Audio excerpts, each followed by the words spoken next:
नमस्कार मेरे बाल मित्रों। मैं विजय प्रताप सिंह डीएन कमानी उच्च विद्यालय बिष्टुपुर का सेवानिवृत्त शिक्षक आपको अपने साथ जोड़ने की कोशिश कर रहा हूँ। मैं तत्काल वर्ग सप्तम से लेके वर्ग दसम तक के छात्रों के लिए हिंदी व्याकरण का ज्ञान देना चाह रहा हूँ। प्रत्यक्ष रूप से तो मैं वर्ग सप्तम से वर्ग दसम तक के ही छात्रों को पढ़ाऊँगा, लेकिन परोक्ष रूप से वर्तमान में होने वाली जेपीएससी परीक्षा के छात्रों को भी उससे सहायता मिलेगी। मैं आपको ये बताना चाह रहा हूँ कि संस्कृत भाषा सभी भारतीय भाषाओं की जननी है, माता के समान। माता पिता के बारे में जान लेने के बाद बच्चे के बारे में जानना आसान हो जाता है। इसलिए मैं जो हिंदी पढ़ाने जा रहा हूँ उसमें संस्कृत का भी मैं सहयोग लूँगा। आप उसे लिखने की कोशिश करेंगे ताकि मैं बताता जाऊं और आप उसका उच्चारण ठीक से कर सकें। आज मैं पहले दिन समास पढ़ाने जा रहा हूं।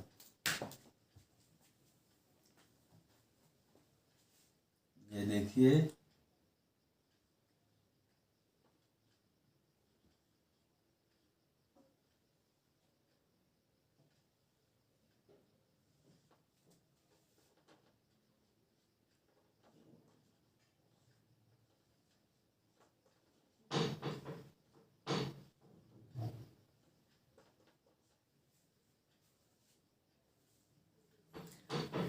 परिभाषा सबसे पहले मैं बोल के आपको बता रहा हूं।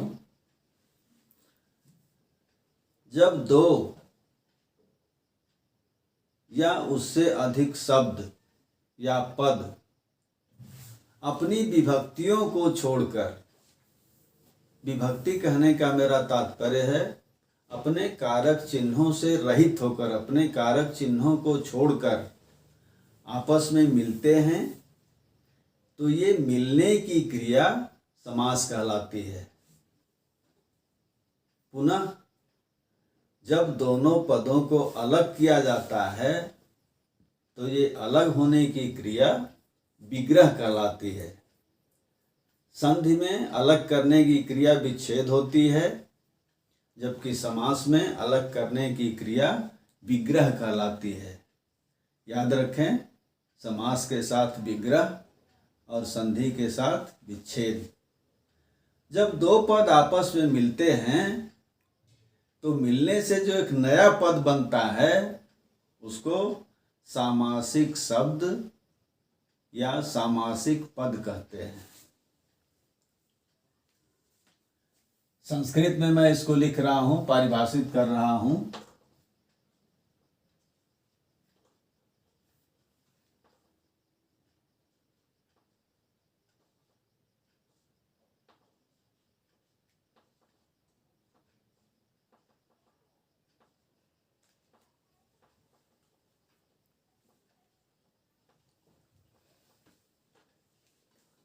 आसान हो जाएगा यदि आप इसके अर्थ को ठीक से समझेंगे। एक पदी भावः समासः। एक का मतलब एक, पदी का मतलब पद, भावः, भावः माने हो जाना, भू धातु से बना हुआ है भावः। एक पद हो जाना समास कहलाता है। तात्पर्य यह कि जब अनेक पद, अनेक शब्द आपस में मिलकर एक बन गए, एक शब्द हो गए, एक पद बन गए, तो उसको समास कहते हैं।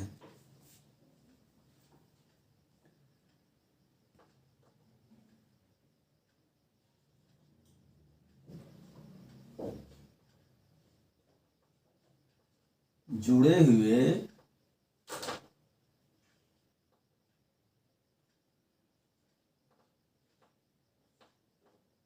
पदों को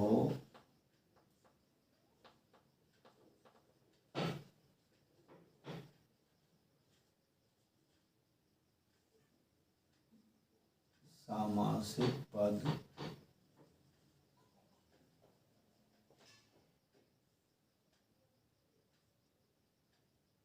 कहते हैं।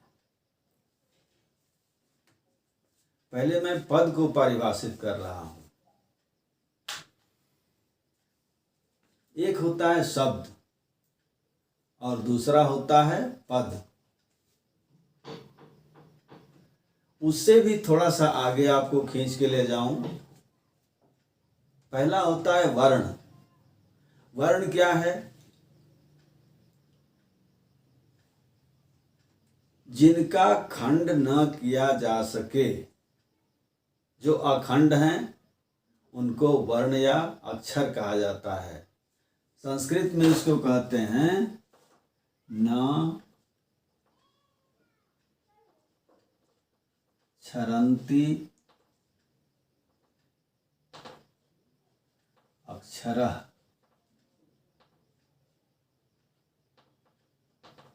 न क्षरन्ति अक्षरः माने जिसका नाश न हो, जिसके और टुकड़े न किए जा सकें, उनको हम अक्षर कहते हैं। इसको हम वर्ण भी कह लेते हैं। वर्ण अगर अकेले है तो वर्ण है। कुछ वर्ण मिलकर के शब्दों का निर्माण कर देते हैं।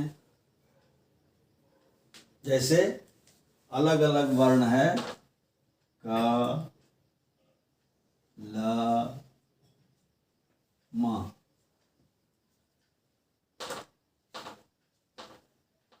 तीनों जुट गए तो कलम बन गया।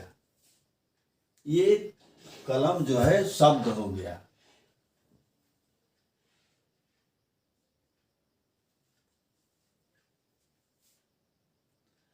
यही शब्द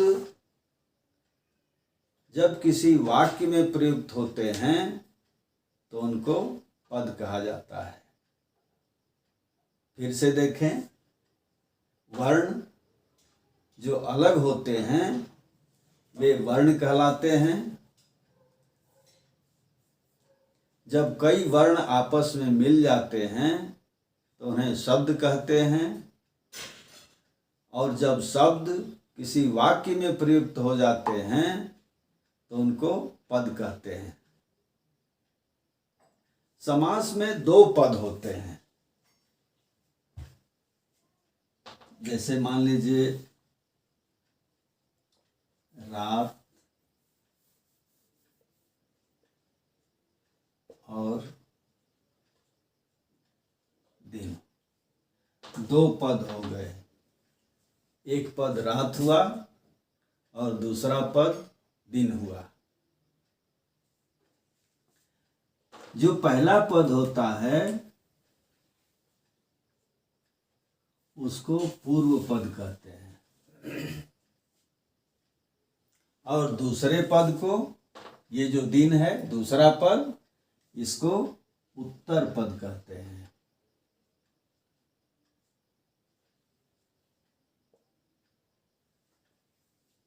इन दोनों की जानकारी आवश्यक है, पूर्व पद और उत्तर पद। अब मैं आपको समास के भेदों के बारे में जानकारी दे रहा हूं।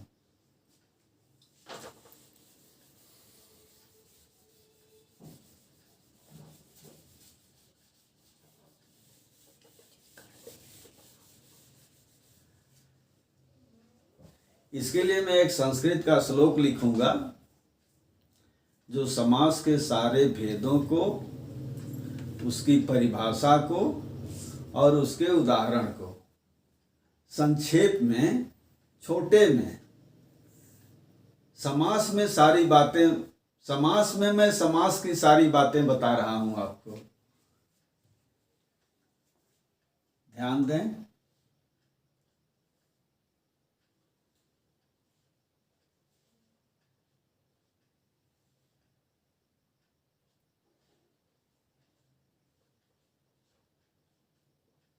द्वंद्व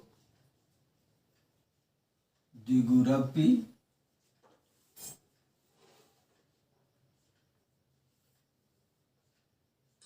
चाहम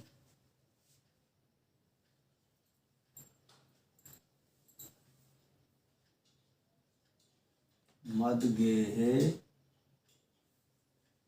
द्वंद्व द्विगुरपि चाहम। ये खंडाकार अ है, संस्कृत में च और अहम को जोड़ दिया तो चाहम। मद्गेहे नित्यम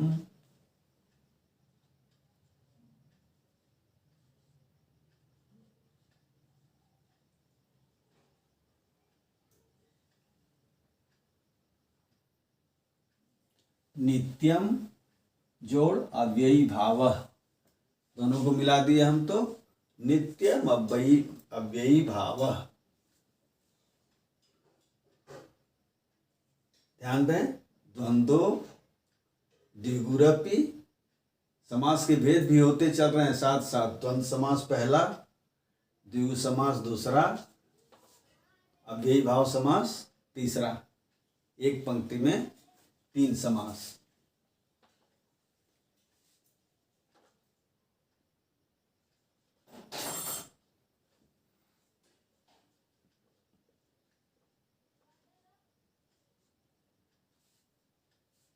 कर्मधाराय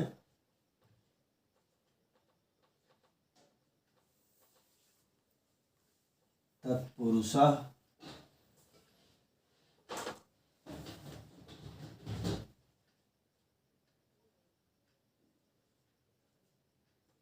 ये नाहम, ये खंडाकार आ है, येन जोड़ अहम, ये नाहम श्याम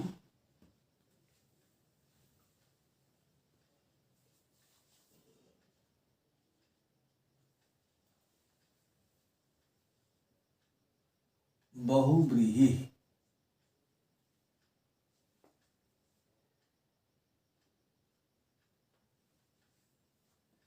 कर्मधाराय तत्पुरुषः ये नाहम श्याम बहुव्रीहि। ये 1 2 3 4 5 और 6। तात्पर्य यह कि समास के कुल 6 भेद हैं। भेदों के भी उपभेद हैं, लेकिन मुख्य रूप से समास के 6 भेद हैं। अब मैं बारी बारी से इनकी परिभाषा बताऊंगा, आपको उदाहरण भी बताऊंगा। सब कुछ बताने से पहले मैं आपको एक कथा सुनाऊंगा, लघु कथा, और कथा में ही सारी बातें क्लियर हो जाएंगी। क्योंकि कहानी आप लोगों को ज़्यादा याद रहती हैं, इसलिए कहानी के साथ साथ पठन पाठन वाचन सब। पहला नंबर दिया हुआ है द्वंद्व समास।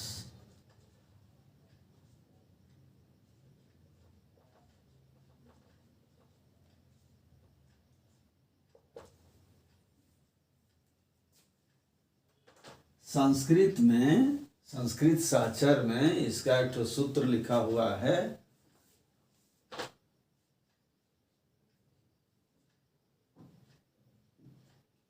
चार्थे द्वंद्व। चार्थे द्वंद्व माने च अर्थे, ध्यान से सुने, च अर्थे द्वंद्व। च माने संस्कृत में च माने और होता है, अर्थे माने अर्थ में, च के अर्थ में माने और के अर्थ में द्वंद्व समास होता है।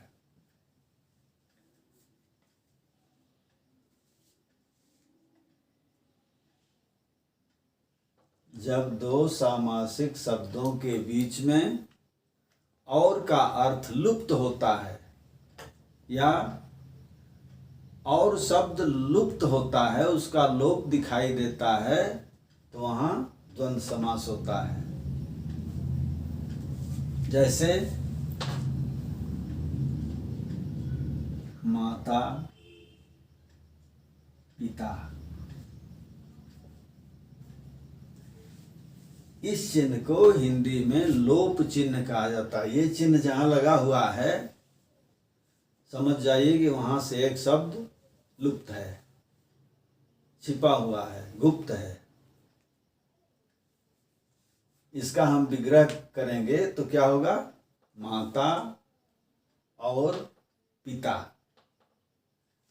इसको ऐसे कर देंगे, माता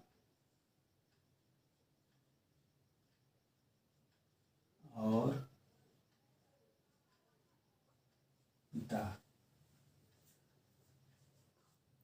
ये सामासिक शब्द हो गया, माता पिता। इसका हम विग्रह कर दिए तो ये माता और पिता हो गया। कहानी पर ध्यान दें। एक पंडित जी थे, बहुत गरीब, निहायत गरीब थे। रोज मांगते थे, रोज खाते थे। दूसरे समय का इंतजाम नहीं हो पाता था। पंडिताइन उनको रोज कोसती रहती थी कि जब रोज मांगना ही है, रोज खाना ही है, तो किसी ऐसे आदमी से मांगो जो कम भी दे तो ज्यादा दे। माने अगर किसी बहुत बड़े अमीर आदमी के यहाँ मांगने जाते हैं तो ये आशा रखते हैं कि कम भी देगा तो, भिक्षा भी देगा तो 100 रुपया लेगा। तो पंडिताइन इसी मानसिकता की सूचक हैं। वो बोल रही हैं अपने पति को कि किसी ऐसे आदमी के यहाँ मांगने जाओ जो कम भी दे तो ज़्यादा दे। एक ही बात कहते कहते पंडित जी के मन में आ गया, चलो अपने देश के राजा के यहाँ चलते हैं, उन्हीं से मांगते हैं। पंडित जी सुबह सुबह निकल पड़े, राज दरबार में पहुँचे। तो आपको मालूम है, आजकल अगर किसी मंत्री से मिलना हो तो सबसे पहले उससे पीए से मिलना पड़ता है। पहले जमाने में राजा से मिलना है तो उसके मंत्री से मिलना पड़ता था। और जो मंत्री होता था वो कौवा से भी चालाक होता था। दूर से देख के ही, लिफाफे को देख के ही मजमून समझ जाता था। पंडित जी को देखा, टीका फांदा लगाए हुए हैं, आ रहे हैं सवेरे सवेरे, समझ गया कि ये जो है कुछ न कुछ मांगेगा जरूर। पंडित जी पहुंचे तो इनको देखते ही मंत्री एक बात बोला,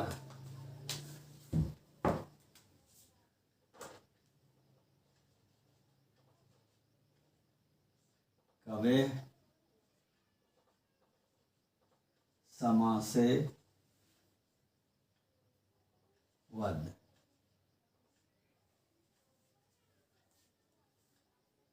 राजा को भी कहीं जाने की हड़बड़ी थी, तैयारी कर रहे थे। मंत्री तुरंत बोला, कवे समासे वद। कवे का मतलब यहाँ कवि, ये कविता करने वाला नहीं। उस समय विद्वान ब्राह्मण जो होता था उसको कवि कहा जाता था। तो कवे हे कवि, समासे, समासे का मतलब क्या हुआ? थोड़े में। वद मने बोलो या कहो। हे कवि, तुमको जो भी कहना है थोड़े में कहो, क्योंकि हम जल्दी में हैं। तो पंडित जी तो गए थे किसी और काम से, वहां जाके उनको कुछ और काम करना पड़ रहा है। पंडित जी झटपट अपना क्या किए, ये वाला श्लोक बोल दिए। वहां तो उनको अपनी बात भी कहनी थी, कुछ राजा से मांगना भी था, लेकिन अब पंडित जी को क्या करना पड़ रहा, वहां जाके मंत्री को समास पढ़ाना पड़ रहा। पंडित जी उल्टा समझ गए कि समासे बद्ध जो बोला, इसका मतलब ये हुआ कि ये मंत्री मुझसे समास के बारे में पूछ रहा है। तो पंडित जी बोले द्वंद्व। सबसे पहली बात क्या बोले, द्वंद्व। द्वंद्व का मतलब होता है जोड़ा, पेयर। मेरे कहने का मतलब कि जो द्वंद्व समास होता है वो जोड़े में चलता है। देखने में लगता है कि सब विपरीतार्थक शब्द हैं, लेकिन ये जोड़े में चलता है। जैसे माता पिता, भाई बहन, दिन रात, पति पत्नी। तो पंडित जी पहली बात क्या बता दिए, वो जोड़े में है, माने उनके घर में दो ही आदमी हैं, पति और पत्नी। दूसरी बात पंडित जी क्या बताए,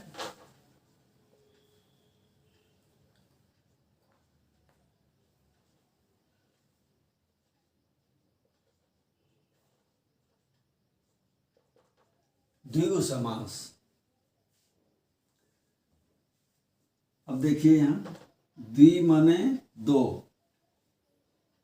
गु माने गायें, द्वंद्वो द्विगु अपि, अपि माने भी, द्विगु अपि, दो गायें भी। माने मंत्री जी से बोले, ये मंत्रीवर, हम लोग दोनों पति पत्नी हैं और मेरे घर में दो गायें भी हैं। अब मैं सूत्र दूं इसका,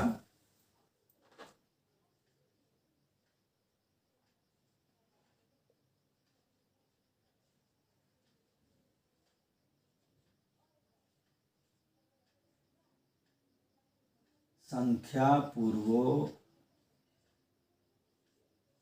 द्विगु।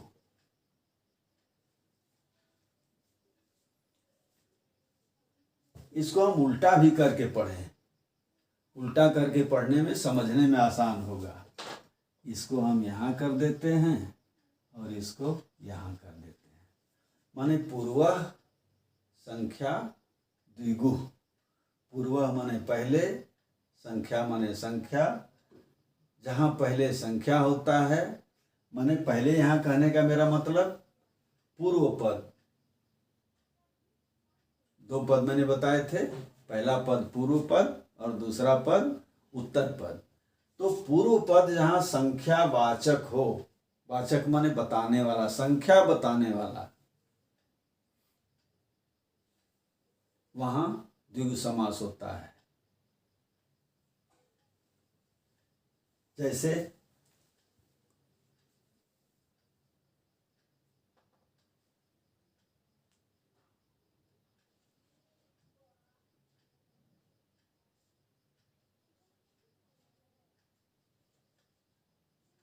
त्रिभुज, इसका हम विग्रह करेंगे तो त्रि जोड़ भुज, या ऐसे कह लें तीन भुजाओं का समूह। जहाँ तीन भुजाओं का समूह हो उसे हम क्या कहेंगे, तीन, चूंकि पहला पद है संख्यावाचक, इसलिए द्विगु समास हो गया। जैसे हम कह लें चौराहा,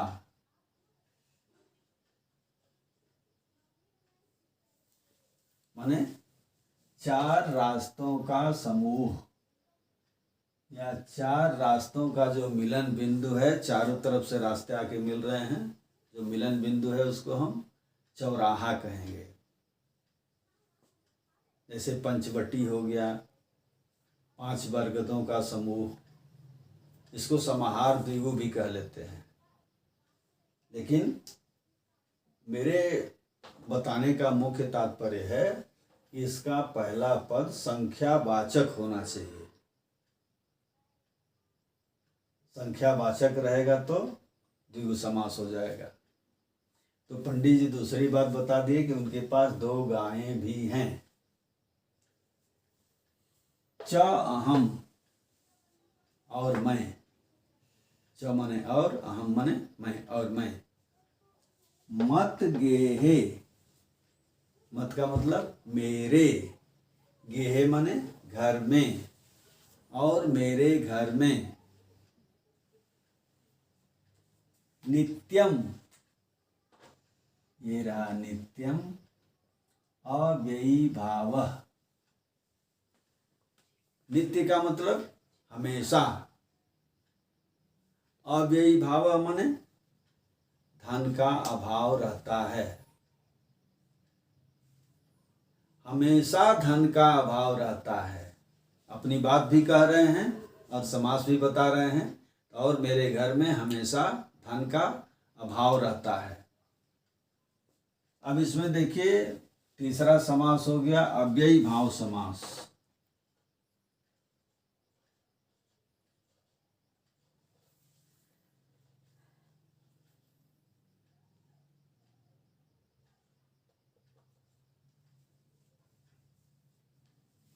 अव्यय का मतलब अव्यय, संज्ञा, सर्वनाम, विशेषण, क्रिया, अव्यय माने जिसका पूर्व पद अव्यय हो वह अव्ययी भाव समास होता है। इसका सूत्र मैं लिखूं,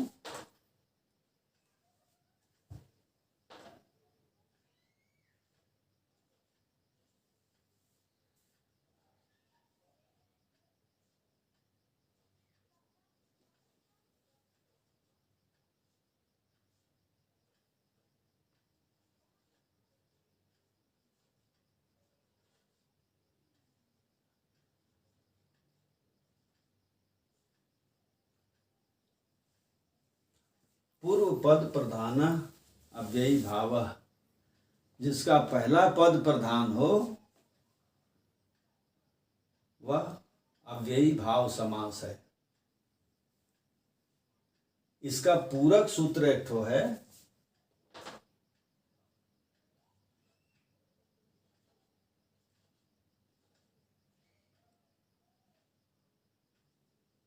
उभय पद। उभय पद का मतलब दोनों पद, पूर्व पद और उत्तर पद।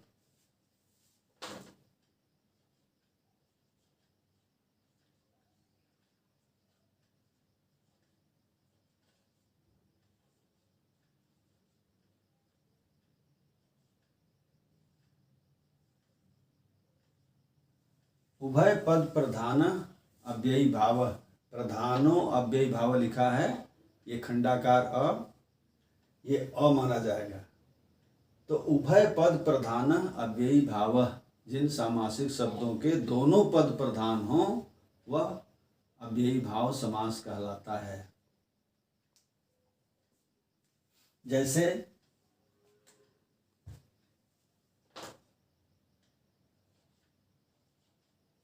यथा, जोड़, शक्ति बराबर यथाशक्ति। यथा माने जैसी, शक्ति जैसी शक्ति वैसी भक्ति। शक्ति के अनुसार माने अपनी शक्ति के अनुसार जब हम कोई काम करते हैं तो उसे हम क्या कहेंगे, यथाशक्ति। तो यथा क्या है, अव्यय शब्द है, इसलिए कौन सा समास हुआ, अव्ययी भाव समास हुआ। अब ये थे देखिए चौथा समास दिया हुआ है कर्मधारय समास। पांचवा दिया हुआ है तत्पुरुष समास। पांचवें को हम चौथा बना रहे हैं और चौथे को पांचवा बना रहे हैं। ये चौथा हो गया और ये इधर आ गया, पांचवा बन गया। पंडित जी बता रहे हैं कि हम लोग 2 हैं और मेरे घर में 2 गायें भी हैं और मेरे घर में हमेशा धन का अभाव रहता है। तत्पुरुषः, तत् माने है, पुरुष श्रेष्ठ, राजा के मंत्री से बात कर रहे हैं, तो हे पुरुष श्रेष्ठ। इसमें दो पद हो गए, हे पुरुष। बल किस पर दिया जा रहा? पुरुष पर। हे केवल उसको आकर्षित अपने तरफ मुखातिब करने के लिए प्रयोग किया गया। इसका मतलब दूसरा पद प्रधान हुआ। चौथा,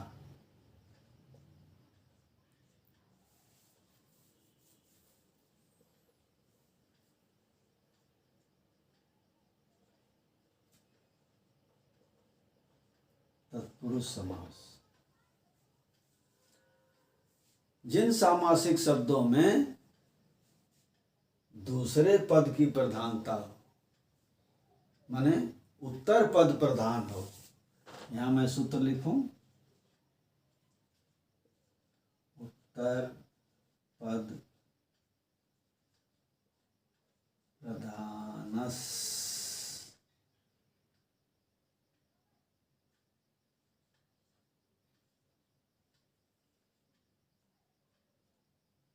तत्पुरुषः, उत्तर पद प्रधानः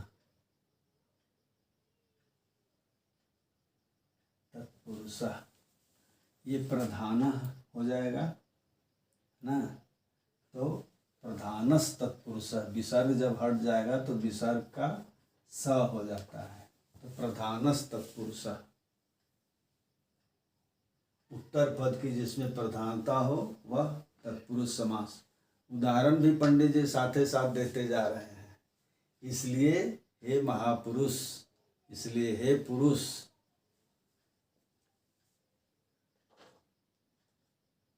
पांचवा देखिए, कर्मधारय। नाम मैंने बताया, कर्मधारय समास।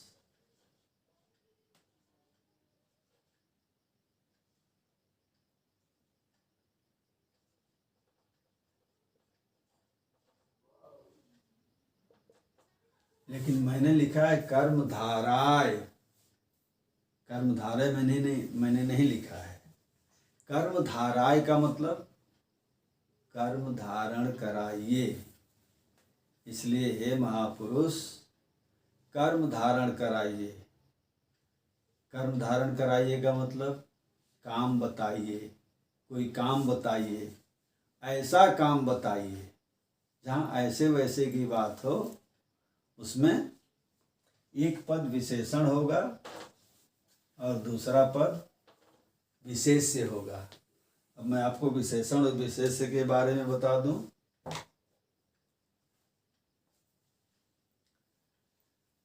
जो शब्द संज्ञा अथवा सर्वनाम की विशेषता बताने के लिए प्रयोग किए जाते हैं उनको विशेषण कहा जाता है।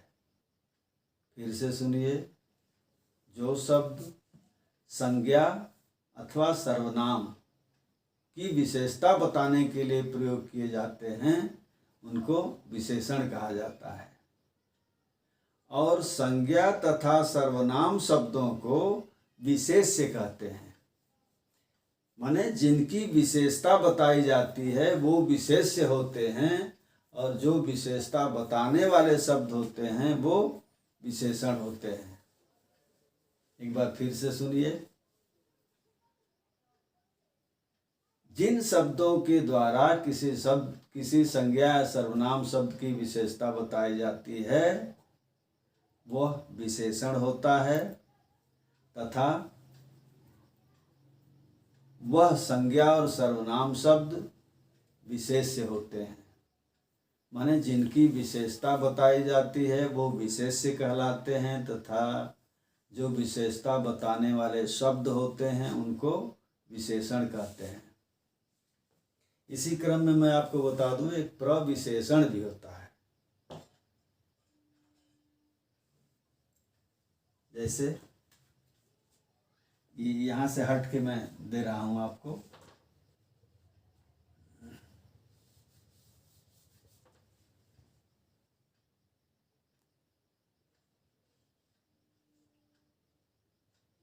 नील कमल। नील का मतलब नीले रंग का। कमल, कमल की विशेषता बता रहा है कि वो नीले रंग का है। तात्पर्य यह कि ये कमल क्या है? संज्ञा है। तो संज्ञा की ये विशेषता बता रहा है, तो ये विशेषण हुआ। और दूसरा पद क्या है? संज्ञा है या सर्वनाम होता तो ये क्या हो जाता? विशेष्य हो जाता। तो एक पद विशेषण और दूसरा पद विशेष्य। अब मैं आपको बता रहा था प्रविशेषण के बारे में। जो शब्द विशेषण की भी विशेषता बतावे उसको हम प्रविशेषण कहते हैं। जैसे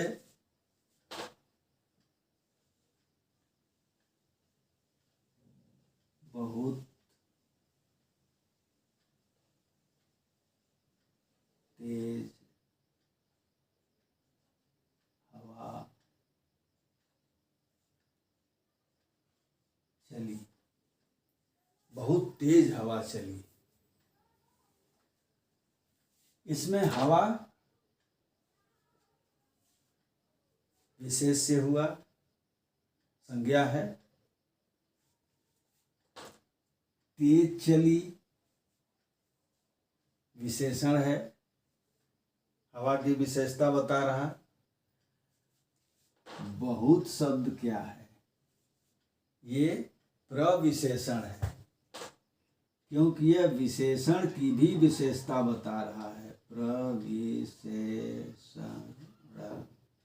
इसको हम प्रविशेषण कहेंगे।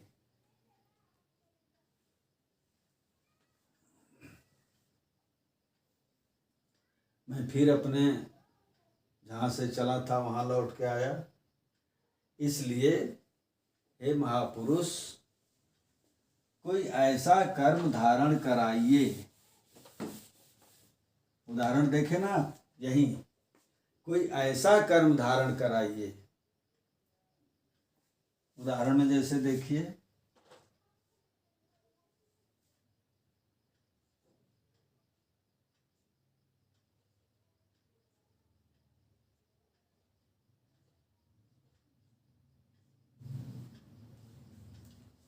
राजपुत्र,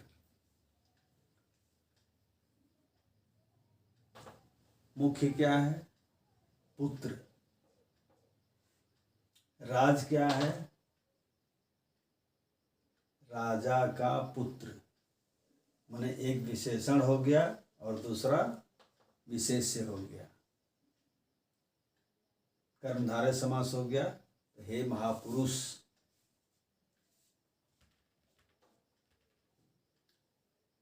कोई ऐसा कर्म धारण कराइए। ये ना हम, ये न माने जिससे, अहम माने मैं। ये ना हम माने जिससे मैं। श्याम माने हो जाऊं। श्याम माने हो जाऊं। ये ना हम श्याम, जिससे मैं हो जाऊं। बहुव्रीहि, छठवां समास क्या बता दिए?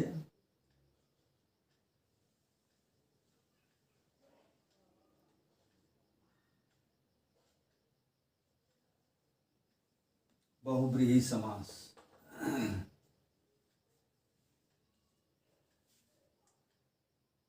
इसका मैं सूत्र लिखूं।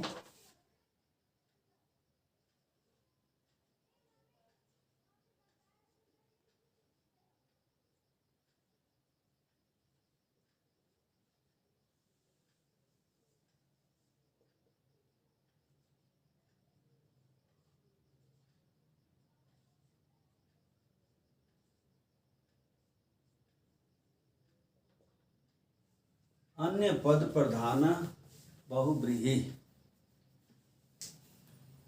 फिर पीछे चलिए, दो पद, पूर्व पद और उत्तर पद। इसमें दे रहा अन्य पद, न तो पूर्व पद और न ही उत्तर पद, बल्कि एक तीसरा पद प्रधान हो जाए, वह बहुव्रीहि।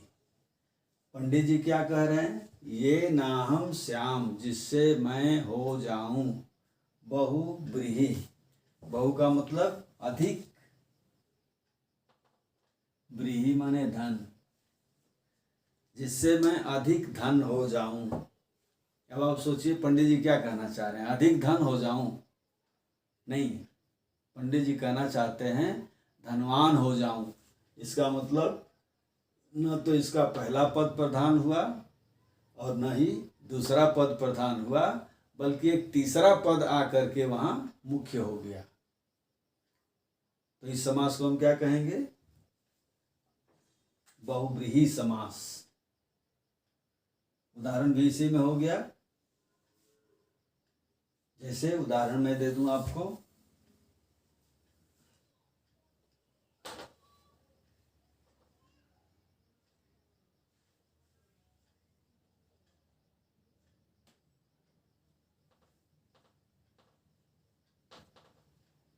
लंबोदर। विग्रह करेंगे इसका तो क्या होगा? लंब जोड़ उदर। लंब माने लंबा, उदर माने पेट। जिसका पेट लंबा हो अर्थात लंबोदर। लेकिन लंबोदर शब्द सुनते ही हम लोग के दिमाग में वो एक ठो सूंड वाला भगवान आ जाते हैं, गणेश भगवान। तो न तो बहु माने, न तो लंब माने गणेश हुआ और न ही उदर माने गणेश हुआ। इसका मतलब एक तीसरा पद आकर के प्रधान हो गया, इसलिए हम इसको क्या कहेंगे? बहुव्रीहि समास।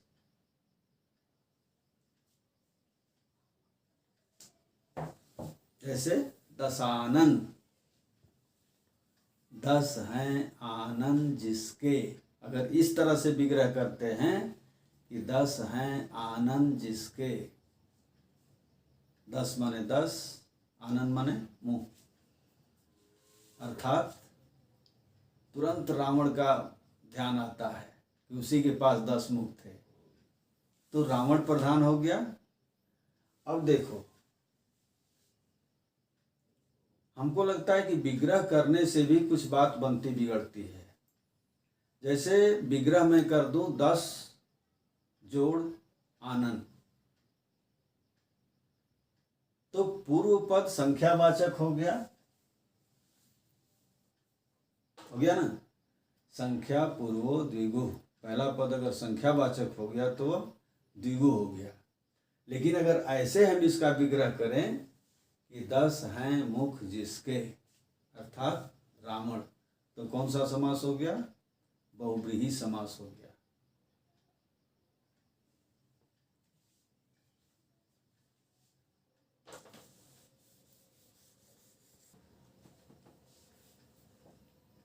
मैंने शुरू में आपको बताया था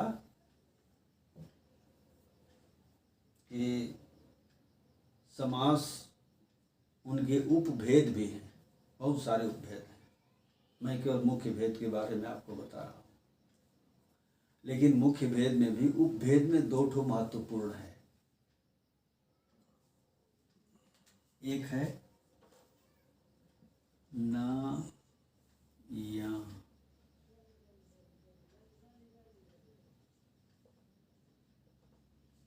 नए समास, नए समास।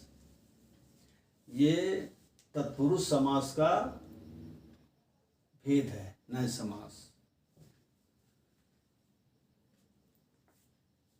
मतलब ये कि जिन सामासिक शब्दों का पूर्व पद, पहला पद नकारार्थक होता है, वह नए समास कहलाता है। इसको नए तत्पुरुष भी कह लेते हैं। पूर्व पद नकारार्थक। दूसरा शब्द है, दूसरा समास है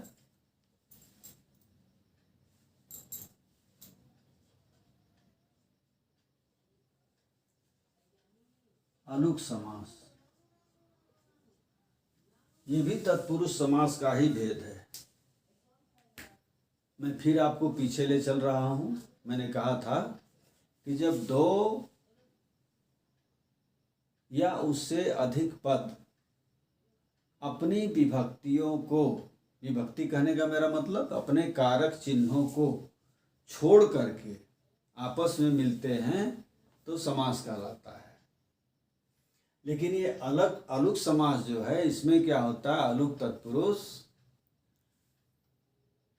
इसमें दो सामासिक पद, दो सामासिक शब्द अपनी विभक्तियों को यानी अपने कारक चिन्हों को बगैर छोड़े आपस में मिल जाते हैं। कारक चिन्हों के साथ कारक चिन्हों को साथ लेके मिलते हैं, इसको अलुक समास कहते हैं। जैसे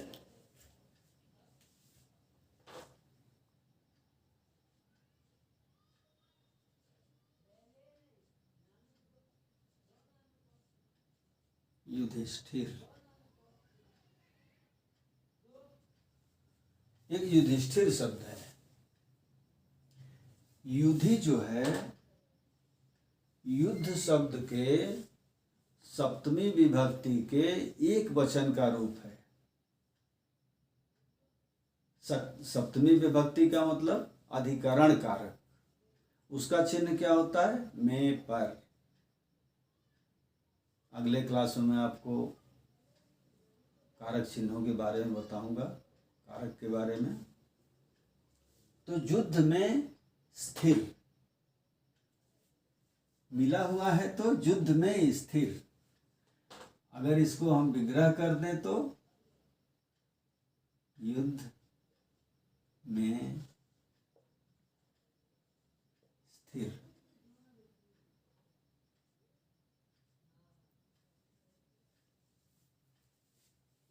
युद्ध में स्थिर अपने कारक चिन्ह के साथ ये मिला हुआ है, इसलिए इसको हम क्या कहेंगे, अलुक समास या अलुक तत्पुरुष। ठीक, आज मैं आपको विद्यादान देना रोक रहा हूँ।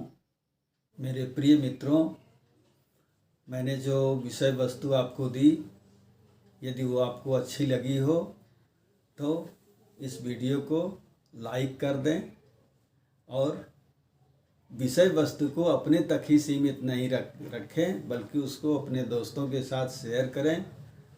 और मुझसे जुड़े रहने के लिए इस चैनल को सब्सक्राइब कर दें।